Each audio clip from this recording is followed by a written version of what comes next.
Nekkal millionaire ak Afiso. $3.6 million is to give away. Simply buy a minimum of $10 credit or data worth $10 to stand a chance of being a millionaire. To enter the weekly and monthly draw, send WIN by SMS to 772 or just call 772 for free. Remember, the more you buy credit or data, the more your chances of being a millionaire.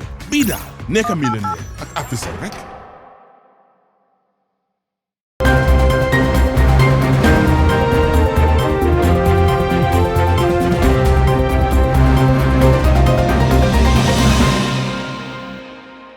Good evening and welcome to the Star TV Newsroom with me, Maria Madem, and we broadcasting from our studios in Sarakunda.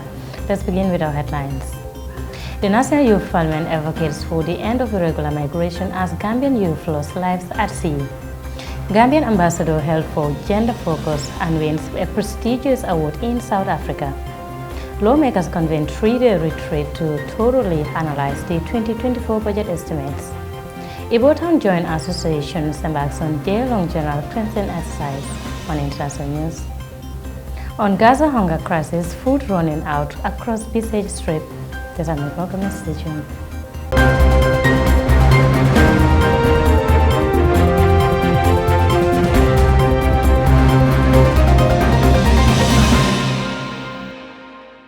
Many thanks for joining us. Let's now take a look at the news in detail. In a solemn display of solidarity, the National Youth Parliament of the Gambia conducted a march past on Saturday to honor the young souls tragically lost at sea along the perilous Mediterranean route. This gathering of spirited young individuals emphatically called to open the government and other stakeholders to take immediate action in curbing irregular migration by addressing the root causes and providing meaningful job opportunities for the country's youth. More in this report. It is evident that irregular migration from the Gambia is primarily driven by a multitude of post factors.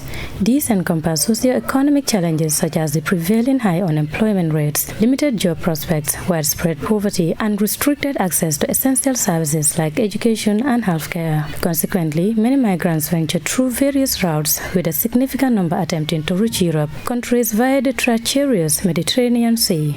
Unfortunately, these routes are fraught with perils, including the loss of lives, human trafficking, exploitation, and dangerous sea crossings. However, despite the life-threatening risks associated with irregular migration, it is disheartening to observe that young Gambians continue to embark on this dangerous journey in pursuit of a better future. Just recently, the Gambia government confirmed several deaths of Gambian migrants in Senegal, Mauritania, Morocco, and Tenerife in the Canary Islands. These tragic incidents occurred as a result of the rescue operations and interceptions at sea or on shore since the beginning of October 2023. In response to these heartbreaking losses, members of the National Youth Parliament took to the streets on Saturday, offering their respect to the fallen youth and compelling the government to recognize its responsibility towards the nation's young population. Honorable Abduba, the head of the National Youth Parliament's Standing Committee on Youth Employment, Enterprise and Migration, expressed deep concern over the prevailing circumstances. But there are no quality jobs. There are not jobs that are paying us what we can use to survive with our family. We live in extended family, and we know that you cannot be today a teacher and you are receiving basic salary for $4,000, and allowances that are added will take you to $7,000. And now we are talking about rent, just a rent. You pay rent for $10,000. You understand? And you can count these numbers. Now, if you are earning $7,000 and you are paying rent $10,000, my friend, what are we talking about? What do you want us to do? And we are not, saying that youths must go through this back way. We are saying stakeholders, bring quality jobs. Let us look at our labor policy and make sure that we are able to protect the youth that are in the industry to get jobs. During the gathering, the Deputy Speaker of the National Youth Parliament, Legan Job, delivered a passionate speech urging the National Assembly to prioritize the youth in the upcoming National Budget Session for 2024, recognizing the urgent need for empowerment and meaningful job opportunities. She reaffirms the National Youth Parliament's unwavering commitment to advocating for the young people of the Gambia. As we stand here, we remind the executive and the government at large that young people are still going to the back way. Young people are still dying, and we cannot sit by and continue to listen and continue to look. We need a solution. And as we stand here, we remind our National Assembly members, as the national budget is tabled before them, Young people have lost hope. Young people are despised of this country and they're leaving the country. And we hope through the national budget, they will use their power and invest our national consolidated fund to the young people to reinvest hopes in them so that we see this country as a place of hope where we can learn, where we can grow, where we can reinvest our youthfulness, but not to run away from this country. As the nation mourns the loss of its youth and the devastating consequences of irregular migration, the call for comprehensive strategies and support systems to address the underlying issues becomes increasingly critical. It is hoped that the collective efforts of the government, stakeholders and passionate individuals will pave the way for a bright future where the Gambia's youth can thrive within their own borders, free from the perils of irregular migrations. Mariam Adam, reporting for Star TV News. Well, may the young souls rest in perfect peace. Now, moving on, Her Excellency Honorable Fatimata Jahumba Sisay, the Gambian ambassador to South Africa, has been lauded for her exemplary efforts in advancing gender equality and women empowerment within the African continent. On Saturday evening, at the coveted Leading Women of Africa Awards Night, Ambassador Sisay victoriously received the esteemed feature is Female Most Gender-Focused Head of Mission Award. More in this report by Omar Job. Outsigning numerous nominees, Ambassador Sisay emerged as one of the exceptional finalists from a pool of over 50 nominations hailing from 20 African countries. In a heartening display of gratitude, she dedicated her well-deserved accolade to President Adama Barrow and all Gambian women involved in diplomacy. Expressing her elation and appreciation towards the Leading Women of Africa group, those whose overarching goal is to raise awareness and acknowledge the vital role of women leaders across the continent. And plenipotentiary to South Africa and the SADC. Originally from Gambia, please welcome Her Excellency Fatimata Jahumba Sisay. I'm trying.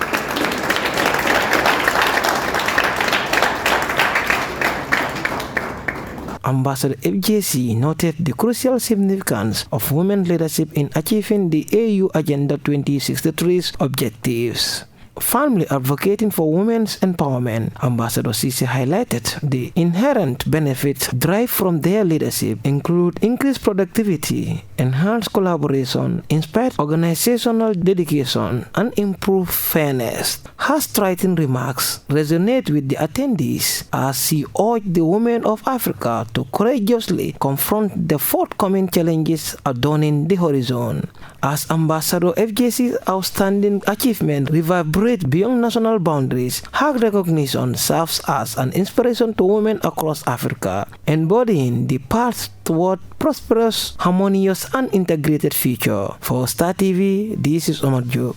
Now moving on, following the recent tabling of the 2024 budget estimates before the National Assembly of the Gambia, lawmakers have initiated a 3-day pre-budget training, which commenced on Saturday, November 18, 2023.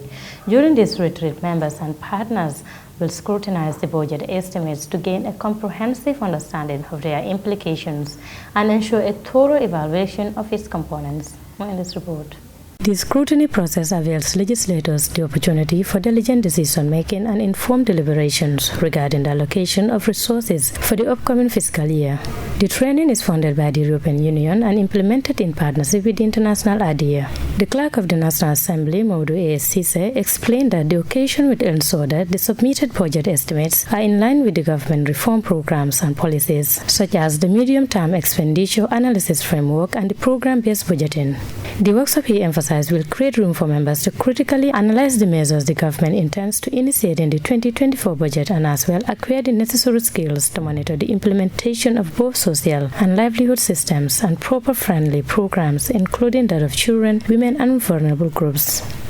The budget analysis training will also gather insight from lessons learned from the implementation of the midterm expenditure review framework, with special emphasis on child-friendly livelihood systems and social protection programs as proposed in the 2024 budget.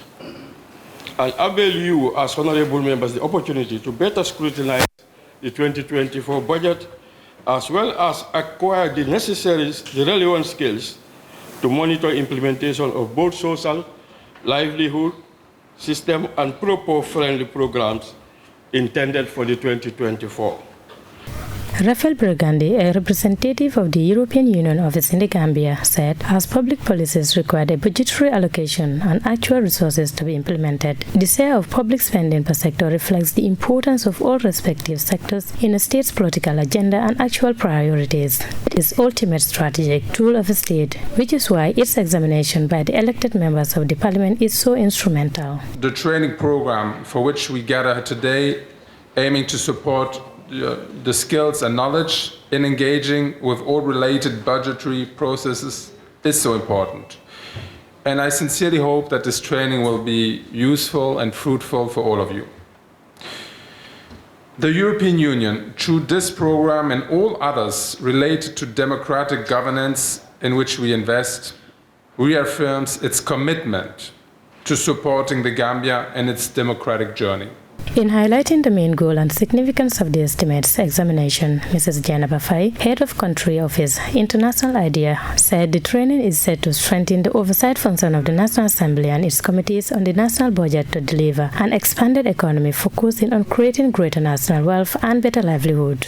We hope that by the end of this exercise, honourable members will be able to judiciously review the budget estimates, reflecting the needs of the people while promoting inclusive growth and development.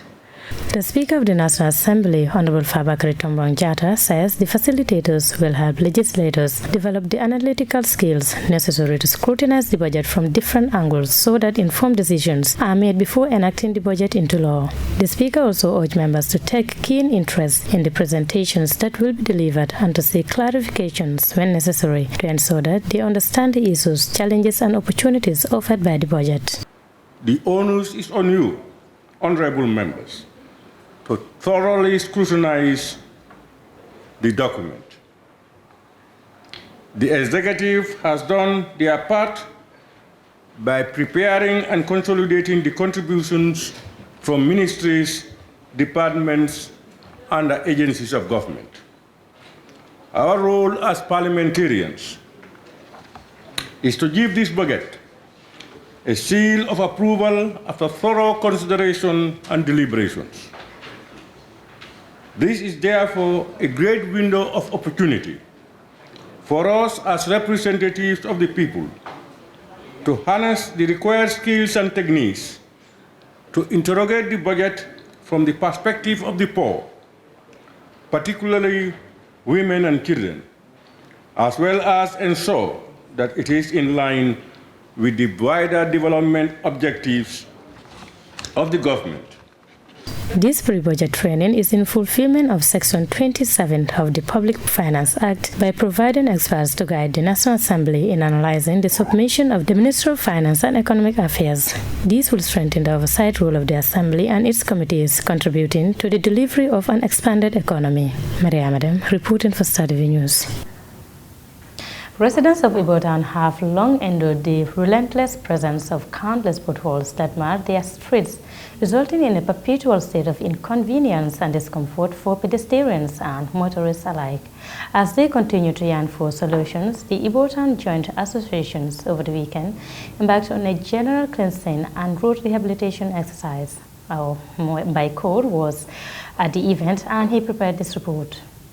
The members of the joint associations gathered together with tools in hands and determination in their hearts. They divided themselves into groups, each assigned to a specific area within the community. Armed with brooms, rakes, wheelbarrows and shovels, they began the cleansing exercise, sweeping away the accumulated dirt and debris that had been far too long. Another group within the association focused on the rehabilitation of the roads. Armed with asphalt and construction equipment, they set out to fix the potholes that had plagued Ibotown for years. Backfilling the potholes became an art form as the skilled workers meticulously laid down layers of stones and sand, and each layer was carefully compacted. Auditor General Sun City Association, Abdullah OCC and representative Ibotown Vision Development Badala, Modu Chinti Kinte, lament some of the challenges encountered. Yeah, I would say it was a very difficult journey, but thank God, as an Ibotown youth, we normally communicate without this event to at least develop our association. When I had this information, we were very happy as an association. We discussed it as an association level, and then we communicate to one another within Ibo Town, and then all of them appreciate it. So we are very grateful for that, understanding they did, and then we are very much happy for this event. Si gàttal manpower bi mu ngi fi waaye ndimbal bi moom moo dee des trop. The manpower is here, but we lack the logistic and other resources. Most of the contribution is done by the association to buy refreshments and fuel for the vehicles. On behalf of associations. The representative of Team Bala, Mr. Modu Chor, alluded that Team Bala is a group of youths who prioritize their community, whilst the representative of Team Bakari Waibaji, Matar Sen, outlined some of the reasons that caused the stagnant water in the streets of Ibo Town. I believe our environment, coming down to Team Bala, is a sort of not only political motive, but then it's a group of youths who see their environment as a top priority. We see that we are less represented from the council. Develop outside Ibo Town, to come and develop Ibo Town. You see people in their compounds, you know, they don't even have proper how did they call it, drainage, whereby when people take showers, when people wash their clothes, all those water they pour it outside their compound, and that is going to affect somebody else. That's the main road that everybody is using. You see also the waste that is blocking the drainage.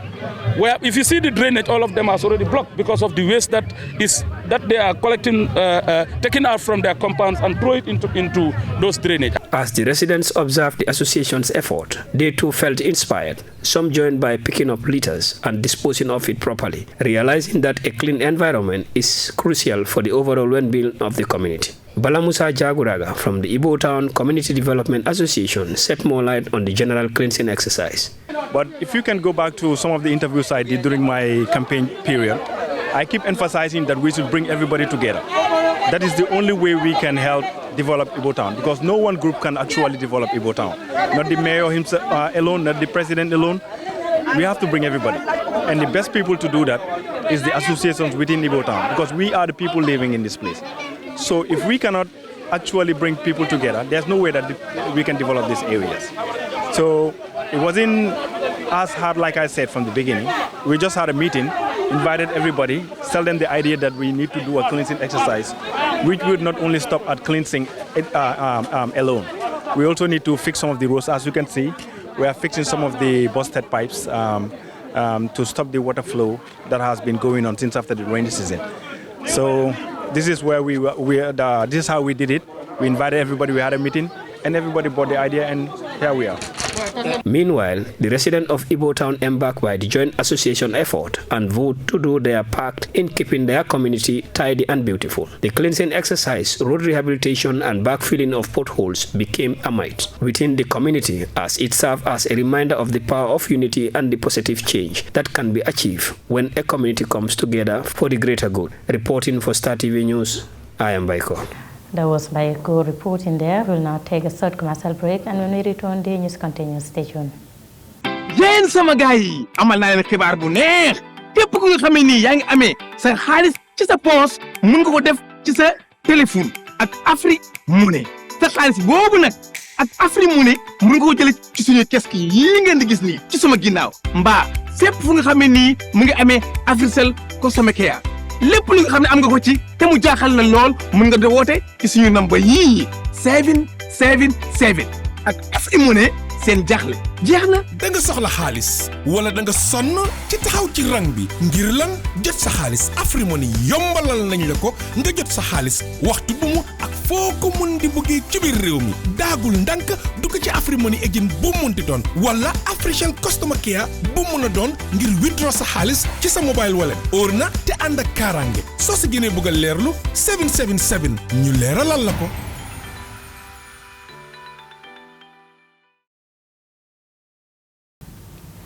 Welcome back after the short commercial break. If you're just tuning in, you're watching the Star TV Newsroom, and we're broadcasting from our studios in Sarakunda. I am Maria Madem, and thanks for joining us. Let's now take a look at some international news. Thousands of Palestinians who flee Israeli bombing in northern Gaza are now facing severe hunger in the south. The Israeli siege is preventing food and water supplies from reaching those in need. With no fuel, many are resorting to burning firewood to cook. Al Jazeera's Laura Khan reports. This traditional clay oven has become a lifeline to a community in Khan Yunis. Jamil welcomes anyone who wants to use it, including those displaced from northern Gaza. So long as they contribute utensils, firewood or kindling, it's a collective effort. We use the clay oven for baking because we don't have gas or electricity. We welcome people and ask them to bring paper to ignite the oven. It is the only means for us to produce bread for our neighbors and visitors. How can we feed families when the bakeries are closed? Hunger is stalking Gaza. Food and fuel are running out, and most of the bakeries have closed. People queue day and night outside the few that are still open. I stand for hours, long hours, to get bread for $1.30 in order to feed my children. I bring back 8 loaves and return the next day. We barely have enough money to pay. The UN says Palestinians on average are living on 2 pieces of bread a day. And that's considered a luxury, according to the World Food Programme.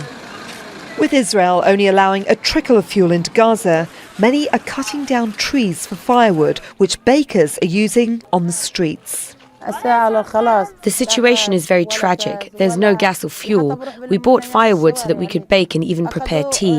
There's absolutely no bread, no food, no water. A bag of flour was priced at $5. Now it costs more than $40. Where do we get that from? Flour is also in short supply.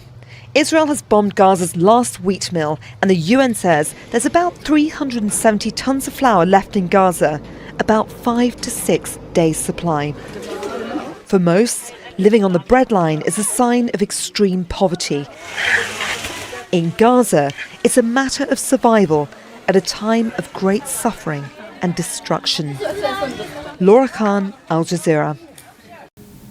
Now, far-right candidate Javier Milei has won Argentina's presidential runoff, defeating economic minister Sergio Massa. It marks a major swing to the right for the country, which has seen spiraling inflation and rising poverty. And Milei is promising drastic changes. Al Jazeera's Traceable reports from the Buenos Aires, Argentina.